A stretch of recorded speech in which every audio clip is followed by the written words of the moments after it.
नमस्कार प्रिय दर्शकों, आप सभी का हमारे YouTube चैनल पर हार्दिक स्वागत है।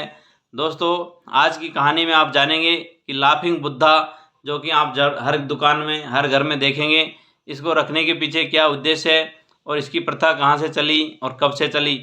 दोस्तों, लाफिंग बुद्धा चाइना से एक तरह से लिया गया है। तो इस वीडियो में आप यही जानेंगे कि किस प्रकार से लाफिंग बुद्धा या जो लाफिंग संत या मोंक आप बोल सकते हैं। दोस्तों, जो भी दर्शक मित्रगण हमारे चैनल से नए जुड़े हो, हमारे चैनल को सब्सक्राइब कर ले और बेल आइकन को ऑन कर ले। दोस्तों, अब मैं कहानी शुरू करता हूँ। प्राचीन समय की बात है। ये चाइना जो हमारा पड़ोसी देश है, वहाँ पर 3 मोंक थे, 3 साधु थे एक तरह से। वो हमेशा हंसते रहते थे और उन्होंने पूरे जीवन में कभी कुछ बोला नहीं। कहते हैं कि एक बार तीनों मोंक में से, तीनों भिक्षुओं में से एक भिक्षु मर भी गया। दोस्तों, मरने के बाद भी वो भिक्षु हंसा के गया।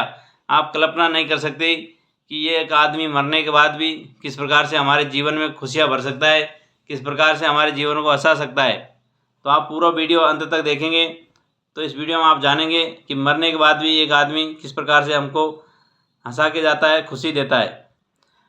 प्रिय दर्शकों, चाइना में एक बार 3 मोंक, जो कि जीवन में कभी कुछ बोले नहीं आज तक और हमेशा हंसते रहते थे, उनका एक ही काम रहता था कि गांव-गांव जा कर के, जहाँ भी शहर हो, पब्लिक हो, इकट्ठी भीड़ हो, बाज़ार हो, वहाँ पे वो जाते थे और ज़ोर-ज़ोर से हंसने लग जाते थे।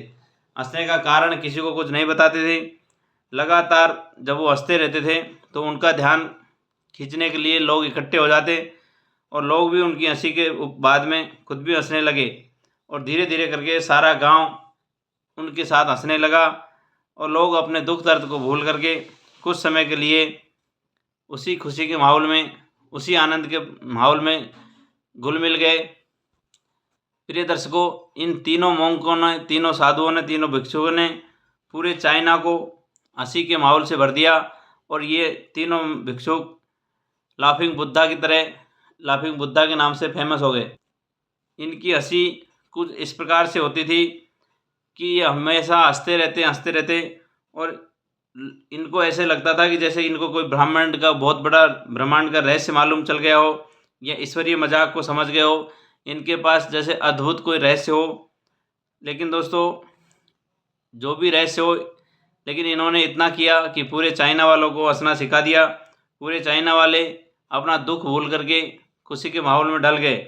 तो लाफिंग बुद्धा पूरे चाइना में इन्होंने हंसाया।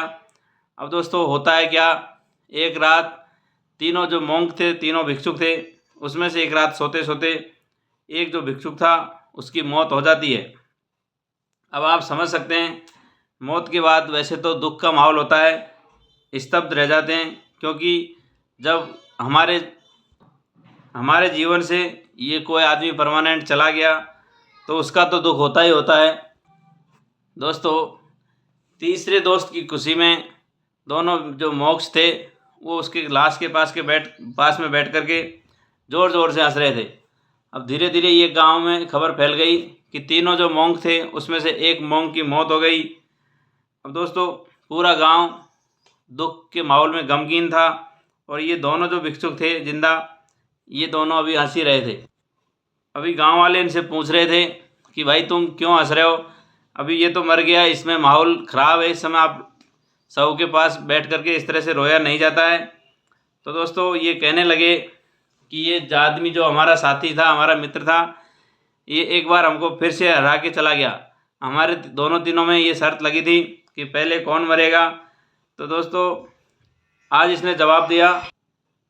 प्रिय दर्शकों, चीन में एक कहावत भी है कि जब मुर्दा मर जाता है, आदमी मर जाता है, तो उसके कपड़े चेंज कराए जाते हैं, उसको स्नान कराया जाता है, नहलाया जाता है, उसके बाद उसको अंतिम संस्कार के लिए लकड़ियों के ऊपर रखा जाता है। लेकिन दोस्तों, ये जो मोंक थे, ये जो भिक्षुक थे, इन्होंने पहले से ही कह रखा था कि मेरे कपड़े नहीं बदले जाए और मुझे नहाने स्नान की भी ज़रूरत नहीं है, मुझे ये जो कपड़े पहने हुए हैं इन्हीं में मुझे नहलाना, मुझे इसी में मुझे जलाना।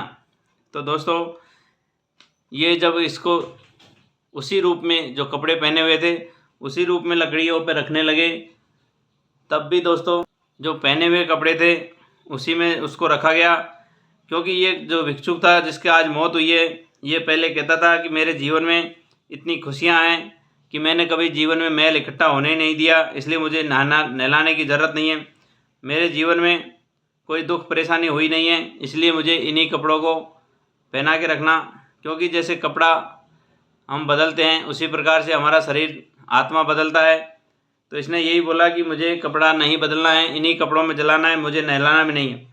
प्रिय दर्शकों, वो आदमी अपने शरीर में उसी कपड़ों में कुछ फटाके छिपा के रखा था। जैसे ही उस शव में जब आग लगाई गई लाश में, तो थोड़ी देर बाद वो जो छिपाए हुए फटाके थे वो रंग बिरंगे कलर के आसमान में जाते हैं और फूटते हैं।